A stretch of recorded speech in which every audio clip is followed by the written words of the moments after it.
Hello, hello! Welcome back to Brenda's Books.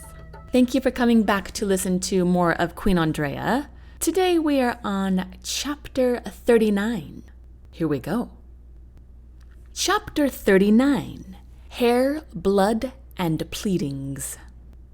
Andraya woke with a start. She threw off the woolen covers of her bed and slipped her feet over the edge into the adobe floor. She listened intently to the noise outside. It was just children laughing and playing. She thought she recognized Gadin as one of them.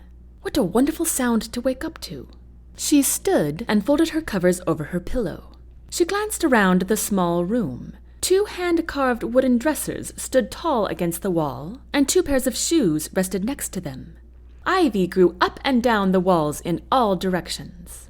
Somehow Andraya liked it. She slipped on the shoes Bopsy had lent her, smoothed her skirt, and walked out into the front room of Trayson's home. He was sitting on a chair by the colorful rug, whittling a thick stick. "Good morning," said Andraya.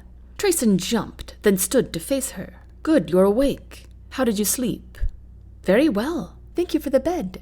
Trayson nodded, just as his lips slowly curled up. Then he rubbed his mouth as he tried to hide a grin. "What is it? I do not have another dress. Did I mess it up entirely?" She looked over her skirt and attempted to smooth out the wrinkles she saw. "No, the dress—" He cleared his throat. "The dress looks good, but that lovely hair of yours is looking quite wild." Andraya threw her hands to her head in shock. Trayson laughed out loud. "It is not funny," Andraya protested. "Yes, it is," Trayson countered, although he did try to subdue his chuckles. "Well, is it bad enough that people in the village will notice?" Trayson laughed again. "I will take that as an affirmative," Andraya muttered. "What do I do to fix it?" "Well, Maria, my wife, used to keep her hair in braids," said Trayson, now scrutinizing the queen's hair like it was an interesting problem. I do not know how to do that," Andraya admitted. "Colleen has always done my hair." Andraya expected Trayson to laugh again, but he did not. Instead, he continued to study her. "Do you know how to braid?" she asked him. Trayson chuckled. "Definitely not. But I think I still have a hairbrush of Maria's. Let me get it." He brushed past the queen and into the other room. Andraya looked around for a mirror on the wall, but did not see one. She tried to see her reflection in one of the windows, but that did not work. Trayson returned with a hairbrush in hand and gave it to Andraya. "This is made of copper," she said, as she held up the hairbrush to admire it. "Yes, it was Maria's favorite, which is why I kept it." Andraya turned to look at him. "And you are fine if I use it?" "Yes, it won't change the look of it. Maria had very black hair, like you do." He gave Andraya a small smile as he gazed at her softly. Andraya nodded. Now she understood why he looked so sad last night. She reminded him of Maria. "Well, thank you so much. What are these bristles made of?" "Porcupine. I caught it myself." Trayson said this as if it were the most natural thing in the world. So Andraya took it as such and began combing through her hair. Trayson let her be and started doing something in the kitchen. Andraya never knew knots in her hair could be so problematic, but the hairbrush did a fine job with them. A few minutes later, Trayson came back and began studying the queen's hair with his hands on his hips. "How did I do?" she asked. "You almost got it all," he said, "except for this at the back." He loosely tugged on a wad of hair. Andraya did her best to brush it out, but it was difficult to reach. "May I help?" said Trayson. Andraya handed him the brush, and she felt some gentle stroking, until finally Trayson said, "There." The queen turned around to see a wide grin on his face. "It looks lovely now," he said. "Thank you," she replied, secretly shaming herself for turning pink. Trayson stared at her a little longer, then said, "Let's get you some breakfast." He headed for the kitchen. Andraya shifted in his direction. "Oh, if it is a burden, please do not worry about it. You need food for your family." "Haven't you heard?" Trayson said over his shoulder. "The Sami treat all our guests as family. Besides, I have plenty of eggs to spare." He walked back to her with a small bowl of hard-boiled eggs, perfectly shelled. "Are you certain?" "Of course. Eat," he said, holding out the bowl to her. Andraya picked up an egg and took a bite. These are cooked just right." Trayson grinned at that. "I'm definitely getting better in the kitchen. Now have another and we will go find your bow." Andraya swallowed, then said, I never told you he was my beau. Trayson flashed a smile. You didn't have to. It is obvious enough with what you are doing for him. And I can see it in your face when you talk about him. Andraya smiled and ducked her head. He's a lucky man, Trayson said. And he'll get to be king. Does he want that? Yes, but... Trayson waited for her to continue. I do not know if I will give him the crown. Trayson raised his eyebrows. Well, I don't know exactly how that works, but however it works out, I hope you will be happy. Andraya's heart swelled as she smiled brightly. Thank you, Trayson. And thank you for taking me in. You have been so kind to me. I wish there was something I could give you to show you my gratitude. Trayson grinned back. That smile of yours is payment enough. Andraya laughed politely before an awkward silence fell upon them. Shall we go? Trayson stepped over to a chair and grabbed a stuffed leather knapsack. Where is Gadin? He is playing with friends. It will be too upsetting for him to come with us. I see. Well, please tell him goodbye for me. I will. Trayson motioned for Andraya to proceed out the door. They both rode Peanut with Trayson driving again. Much of the village was outside. Most were working in the vegetable patches next to their porches. Some women were shaking rugs or hanging clothes on a line. Children were either helping in the gardens or running around chasing each other. Such a common, happy scene. Some children, as well as adults, stared after them as Peanut clopped by, but most did not even look up as they passed. Why are you allowed to take me to Steffan this morning and not last night? Andraya asked over Trayson's shoulder. It's not about the time of day, he replied. It's about getting permission from the chief first, and I went to see him at sunrise this morning. You did? What did you tell him? Anything he asked me. I'm not going to lie to the chief. And he did not think I was a peacebreaker? The chief is a reasonable man. Does he know I am the Queen of Chaldrea? Well, that is not a question he asked. Andraya smiled wide. I see. Is he going to release Steffan then? Trayson did not answer as they exited the village and Peanut cantered up a steep hill on a winding, weedy path. Once they were at the top, Trayson brought Peanut to a gallop. After a few long minutes, her hooves slowed as they approached a sequence of Joshua trees. Andraya thought she saw a man's legs poking out the other side of one. Peanut halted, letting out a vigorous neigh and shook her head. Andraya jumped off immediately. Her heart accelerated to a maximum tempo of excitement, dread, and anxiety. She lifted her skirt and lengthened her stride through the tall weeds. Trayson was right behind her. He caught her wrist. Andraya. The queen whirled around. She did not know what her face looked like, but Trayson jolted his head back. He is by that tree, is he not? She asked. Yes, but what? The queen asked, a bit impatient. I do not agree with what happened to him. Please don't be angry with me. Andraya did not know how her heart could grow more anxious, but it did. So much that her voice, which she usually controlled so well, shook when she spoke. I will not blame you, Trayson. She peered into his eyes. They seemed to reflect the fear in her own. Then she swiftly spun around and trudged through the weeds again. She slowed her step as she approached the tree with legs of a man poking out on the opposite side. She tiptoed around the trunk. There he was, her beloved Steffan, tied to a tree. He still had his shirt on, but it was torn underneath the rope, which clearly cut into his skin as his torso soaked his shirt with blood, unless he had worse wounds underneath. His blonde hair was matted with dirt, and his scalp dripped with blood and sweat. His bloodshot eyes stared up at the sky. Steffan! Andraya fell to her knees in front of him. He shifted his eyes to look at her, but his expression held nothing but a blank stare. Steffan, it's me! Can you hear me? He attempted to speak, but coughed instead. Andraya put his dirty face in her hands. Steffan, please look at me. But the tortured prince just let out a wheeze. Andraya began to weep. Please, Steffan, you have to be all right.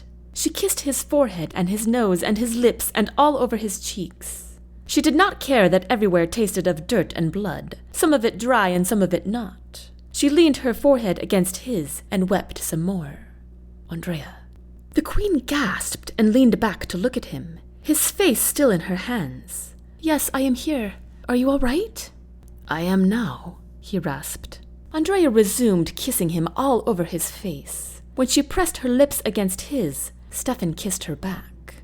"How did you find me?" He hacked out another cough. "Trayson."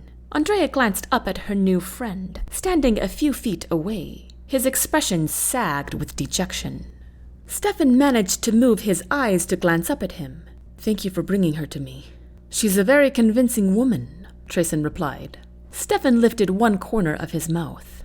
"That she is." He glanced at Andraya. He looked exhausted, but at least his eyes were focused now. "How are you, dear? Are you hurt?" "Oh, no. I have just been worried sick over you." Steffan exhaled heavily. "And I you. I cannot believe they did this to you." She slid some gentle fingers over his chest where the rope dug into it. Steffan glanced at Trayson again. "For a captive, I have been treated very well." Andraya moved a clump of matted, bloody hair away from his face. "This is all my fault." Steffan let out a short breath and closed his eyes. "How so, my love?" "Because it was not until Teska's father heard I was the Queen of Chaldrea that he called the attack.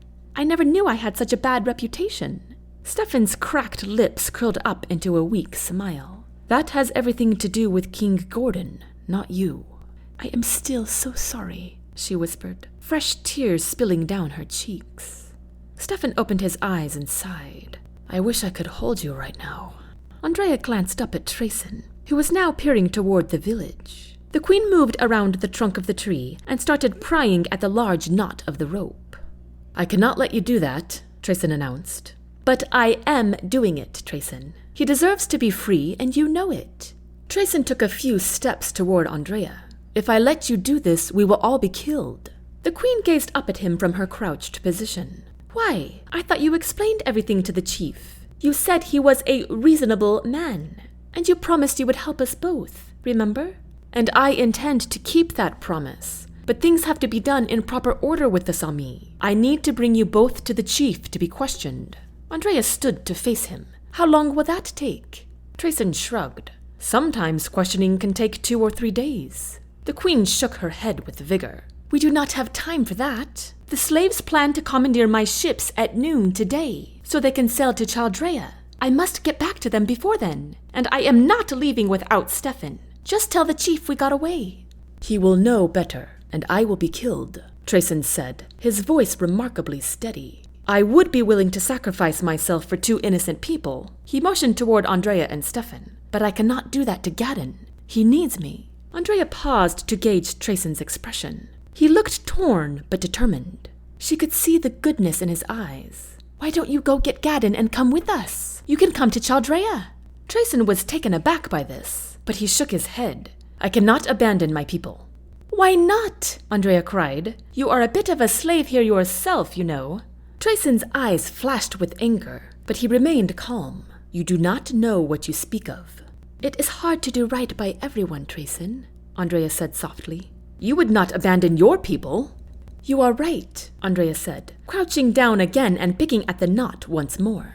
"And I consider the slaves my people now. I want them to be free, which is why I must go. If I am not with the slaves when they arrive in Chaldrea, those who are running the port will not let them on the island, and the slaves will have no place to go but right back to where they started. They need me, Trayson. All 324 of them, and we are running out of time." Trayson crouched next to her and put a hand on top of hers. "I cannot let you go. They will kill me. Think of Gadin." Andraya looked Trayson straight in the eye. "I do not want anything to happen to you or your son, which is why you must come with us, Trayson. Please. I will wait for you to get him, but you must do it quickly." "I cannot abandon my people," Trayson said, but this time he did not sound so resolute. "Then I will go get Gadin myself, so he will be safe. I will take him to my palace. I will find a governess to take care of him. He will have a wonderful life." Trayson stood and gawked at the queen, utterly dumbfounded. They stared at each other in silence for a long moment. Then finally the queen said, "But he would be much better off with you, Trayson. Please, come with us." Trayson whirled around and put his hands on the back of his head and peered off into the distance. Andraya felt like kneeling before him and begging until he agreed. She could not imagine sweet little Gadin without a father, especially after the loss of his mother. The very thought stung her eyes. There had to be a way to save Steffan and the little boy and still get the slaves on her ship. Then Trayson turned to face her. I have a better idea. What is that? I will bring the Sami a bigger problem than us. What do you mean? Andraya asked. The Sami have attacked the merchants before, after the merchants burned down the Sandrian palace, said Trayson. We did not want them to think they could do that to us, so we gave them a warning. So, what are you saying? Andraya asked. I'm saying, Trayson said, taking a step forward, that I can rally everyone together to do that again. The slaves need our help. They need to be free. Andraya stood and searched Trayson's face. He looked absolutely determined. Trayson, are you certain? Trayson grinned wide. Yes. The Sami will want to help, and they will forget all about you and Steffan. Better yet, I am good with my bow and can stay away from danger for Gadin's sake. Those merchants don't know how to do anything without a club. Andraya's excitement and nervousness returned with full force. She let out an inadvertent squeal and threw her arms around Trayson's neck. Trayson laughed and hugged her back. Oh, Trayson, you are a wonderful, wonderful man. How can I ever repay you for all you have done? Andraya cried. You just get those slaves to your kingdom, and this will all be worth it. As long as you and Gadin will be safe, she replied. I will make sure of it, he said with confidence. Andraya went back to fighting the huge knots in the rope. Trayson crouched next to her to help, until they finally broke loose. The queen walked over to Steffan and freed him from his restraints. He groaned in pain as he tried to move his arms. Andraya helped him get to his feet. Can you walk? She asked. Yes, he murmured. Andraya put an arm around his waist to steady him. Steffan looked to Trayson now. I cannot thank you enough, Trayson. You have just returned love and life to me. You are a good man. Trayson was solemn with his response. It's the least I could do, considering what my people have done to an innocent person. I am very sorry. Steffan nodded, then limped along with Andraya as the two walked over to Peanut. Hey there, girl. Can you get on her? Andraya asked. Yes. Steffan put one foot in the stirrup and hoisted himself over the horse, groaning as he did so. It broke Andraya's heart to see what a struggle it was for him. Andraya climbed on too and sat in front. Goodbye, Trayson, said the queen. Goodbye, Andraya, and don't worry, the Sami will come. Be safe, she cried, then circled Peanut around. Andraya, wait, Trayson called, holding up a hand. She halted her horse. From now on, I'll make sure everyone knows what a fine queen Andraya has. Then he smiled the brightest smile Andraya had seen on him. She waved with a broad smile of her own. Then she kicked Peanut into a gallop toward the city, where she knew the worst was about to begin. And that concludes Chapter 39. I hope you're enjoying Queen Andraya, and as always, I hope you join me next Thursday for more. Until next time, take care.